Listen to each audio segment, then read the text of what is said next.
I'm Mitch Fox, president of the Nevada Broadcasters Association, and I'd like to welcome you to another edition of Nevada on the Air, a program that highlights the leaders and innovators and out-of-the-box thinkers who are shaking things up and making a big difference in communities throughout the state of Nevada.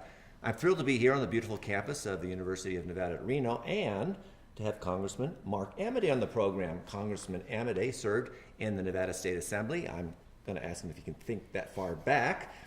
And the Nevada State Senate. He got elected to serve the residents in Congressional District Number 2 in 2011. Welcome, Congressman. Thanks for having me on, Mitch. Absolutely. Let's go right through the issues. I know everyone is just laser fixed on the election, but I really want to let's talk about some issues that probably should be dominating the discourse. Okay. For a change. Yeah. Let's talk about the economy first of all. Pre-post tax reform. The Republicans have touted this as something that does benefit the middle class. The Democrats have said we got this big deficit looming because this tax reform was not paid for. What about that? Well, it's always interesting to take note of who's concerned about the deficit when. And so to my colleagues that are concerned about the deficit, it's like, welcome to the fiscal conservative club. It's nice to have more members. A couple of things on that, though. Quite frankly, it's like, yes, when you give taxes back, it cuts revenue. But here's what's happened as a result of the economy, Mitch. In the first 2 quarters of this fiscal year, collections are way over projections. And I mean up like 30-40% plus. Now, you can't say, well, 2 quarters, mission accomplished, here we go. But right now, the whole argument is, listen, a lot of this is going to be paid for by increased economic activity, which creates more tax collections. So, I mean, obviously, it's a work in progress, and you're going to have to keep your eye on that. By no means should anybody forget about the deficit because it's important. And I just hope that the concern from both sides of the aisle for the deficit continues strong henceforth. Another issue that is dominating the discussion a lot in the campaign ads is this notion of health care. Well, I was for pre-existing conditions. No, you weren't for pre-existing conditions. And that's like the focus right now. Would you be able to sort all that out for us? Well, I'll tell you this. The American Health Care Act was the bill that the House passed by like 2 votes. And it's essentially the bill that the Senate failed to pass by a vote or 2 or something like that. So here in Nevada, you hear the ads about raise seniors and doesn't care about pre-existing and all that stuff, and you're going, when all else fails, read the bill. Because here's what the bill said, the American Health Care Act. It said, if a state requests a waiver, then certain things, if they all happen, could result in somebody actually for a year getting their premiums raised if they have a break in insurance coverage. The problem with the whole discussion that both sides are having, in my humble opinion, is the state legislature specifically said in a resolution, we don't want a waiver. So all of those provisions about potentially raising never come in by definition. And so it's like, those are great ads, and I'm sure the consultants are making a lot of money at it, but they apply to exactly 0% of the Nevada population because of the action the Nevada legislature took. And that's really what it whittles down to. I don't know what else to say. That's the bottom line. Well, let me put it this way. It doesn't alarm people, it doesn't inflame people, and it's not something nasty to say about your opponent. But when all else fails, it's like, hey, try reading the bill. For change. Yeah. Women's issues, we heard a lot about it, of course, during the Kavanaugh hearings, but even prior to that. Do you see a greater awareness in Congress and members of Congress that some pieces of legislation maybe need to be re-examined? Or how do you sense the mood in Congress now with the visibility of this movement? Well, I think the awareness obviously is on the increase, and it goes back to, you had a lot of congressional members that had been basically shown the door and asked to resign because of stuff that they had done within their staffs and within their fundraising staffs and stuff like that. So we all had to go through a training thing to basically say, hey, in case you missed it, here's kind of the rules. I'll tell you this, though. I've said, listen, I'm happy to stand up and be counted on that. 5 of my top 7 paying spots in my office are held by women, not because I'm trying to be whatever. It's like they were the best qualified people. They got hired to do those jobs, and they're being paid just like anybody else. Got 2 daughters, so it'd be a little tough, But here's the bottom line, Mitch. Kind of like what we were just talking about with healthcare. It's like, oh my God, this certain party hates women, and you're going, can we just go back to the very basics? Women are the majority of the population. This political stuff is something where it's the person with the most votes wins. So you're telling me seriously, you're secretly or overtly trying to basically discriminate against the majority of the voters? I mean, let's think about that. Because women aren't stupid, but it's kind of like the healthcare thing where you say, if I can get them to believe it, you know, and so, of course, the Kavanaugh thing took on, which has a lot of other issues floating around in it. But quite frankly, it's like, listen, it'll be very heightened. It will continue to be heightened. And all I can say is, you know, Ben Franklin had an old saying, well done is better than well said. So how are you treating women in your staff? How are you treating women in your home life? What are you doing on women's issues generally?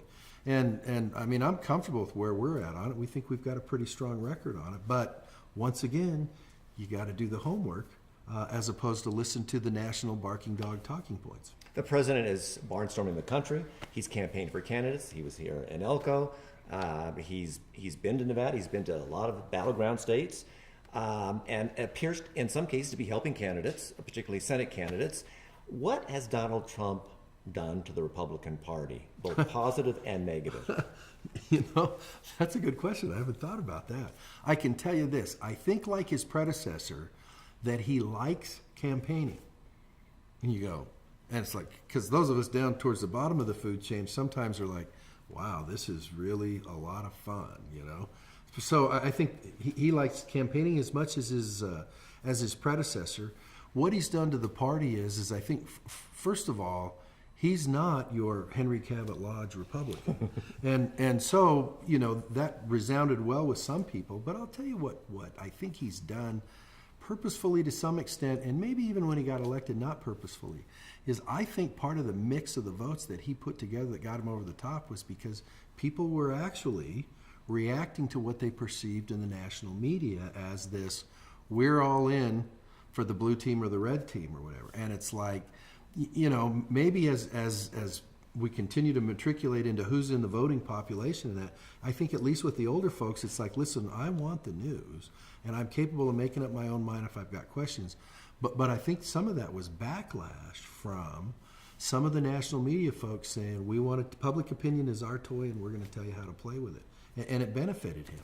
So I'll tell you what he's done is he's kind of created an island where it's like, I'll do my own talking, whether it's Twitter or whatever, and so he's basically discarded a bunch of the rules and kind of been an independent guy about that.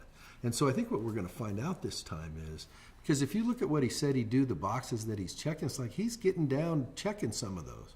But we're going to find out whether it's really the economy stupid, whether it's really what kind of job are you doing in foreign policy, how are we doing on jobs and that, or is it I just like the guy or I don't like the guy. Yeah.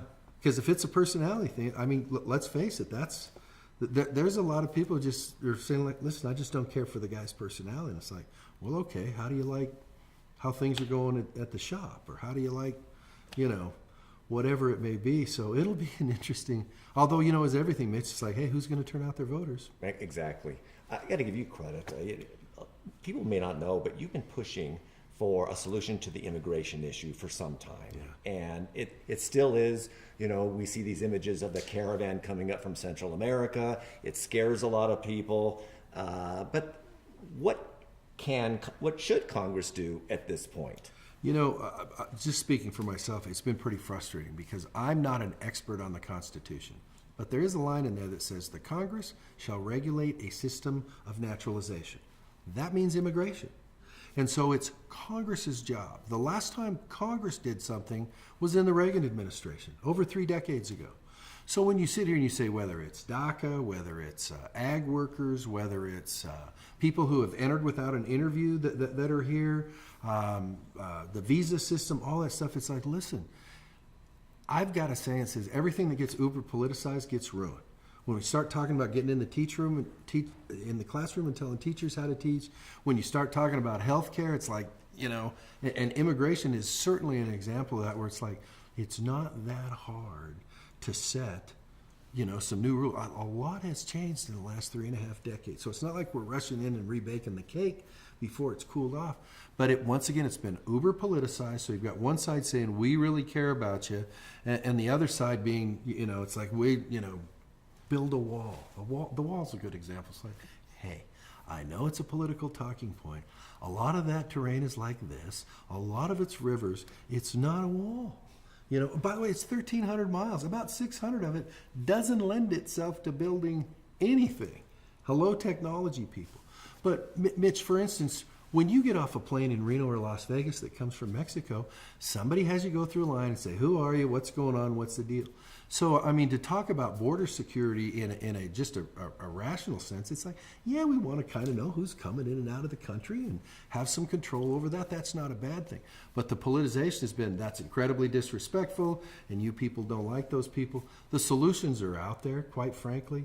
And it's not hard, but both sides perceive that they've got this great political advantage in base that's going to be there for them. And it's like, how about if you solve the problem and see how that works? That would be novel. Yeah. One last question, that is public lands. That's another area that you've really been a leader on. You had this bill, the Nevada Lands Bill Technical Corrections Act. Yeah. And so explain it. We do have viewers in Story, Lincoln, and White Pine counties, and it does benefit them. Explain how it does benefit the state. Well, it's a lot of sex and violence and stuff like that. There's And a it's lot not of a sexy excitement in topic that. at Yeah, all, that's- actually. That's right. Everybody's just on the edge of their seat.